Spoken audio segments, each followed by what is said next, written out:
Sa sugod pa lang ginbawalan na ina. Ilabi na gid ko may ara nasang installation. Kaya nagabi sa inyo tanan mayong gabi. May adjaro kamo. Gin preparahan ko gina. Ginaangyo ko kamo tanan nga kompleto tabo Roman. Makasalikit ka na mo sa magalungit kita tanan. Ako gali si Pete Marantesteza, ang director sang pagdililipon sang Damgo. Ang 4th year BS DMIA student diri sa Central Philippine University. Ang sa plano pa lang, medyo nabadayan na kami. Kay nagbisita gid kami sa beneficiary, nag-interview kami, nangita kami dito, nag-field research gid. Especially sa amotong nga lugar, may mga tao gid kami nga ginpalapitan, namangkot kami sa mga lokal nga mga opisyales kag kung diin ang sakto kag ang matuod nga natabo dito sa amotong nga lugar. Kag sa plano pa lang, do medyo na paminsan na namon nga medyo budlay i-interpret ang storya kag kung paano siya i-story nga daw hindi siya super intense gid parehas sa natuod nga tabo nga daw ma-lower down ang story kag sa planning stage na paminsan na namon kung paano siya i-shoot kag kung ano kabugat ang storya sa part of directing.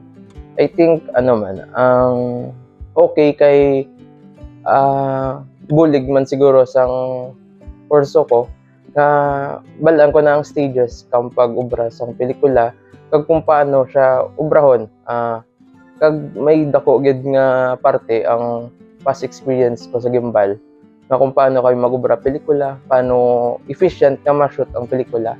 Kay biggest challenge gid is kung ano kadako ang story.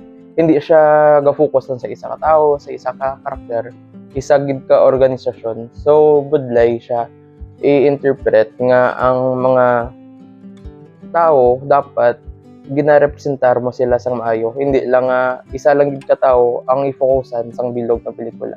Kagamo nando biggest challenge kay sa pagpangita pa lang sa mga tao, sa pagpangita sang lugar, paano sila pakanon, paano sila patulugon kung ma-overnight, amo na. Daw mayo man kay sa dire sa CCS, damo kami supportive nga mga council member, nga mga board member, kag ang governor naman supportive gid.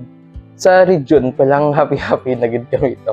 Kag amo na hindi man gid nga nakulbaan. Pero na gid na shock kami sa results kang pag awarding sang regional. Kay first of all, wala agad namon na expectar nga amo tong resulta nga successful gid ang pelikula. Kay we know nga gagbalaan namon nga grabe man ang mga eskwelahan diri sa Western Visayas. Kag amo na big respects gid sa other schools nga nag-participate.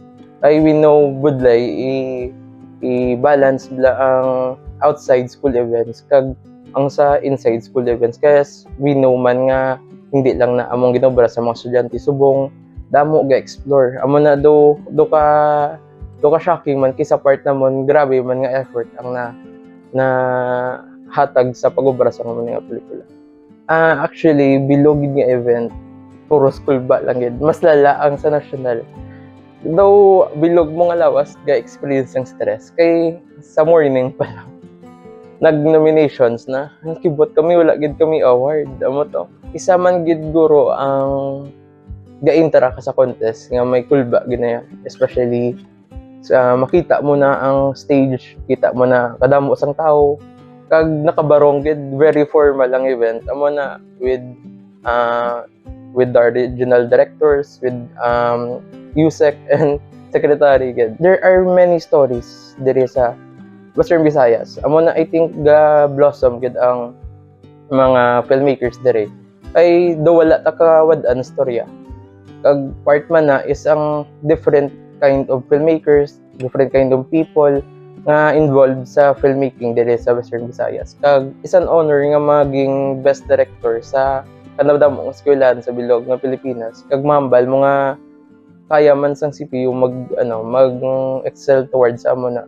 So I think it's a testament of the college kung anong kaya sang CPU kag kung anong kaya sa mga students diri sa CPU.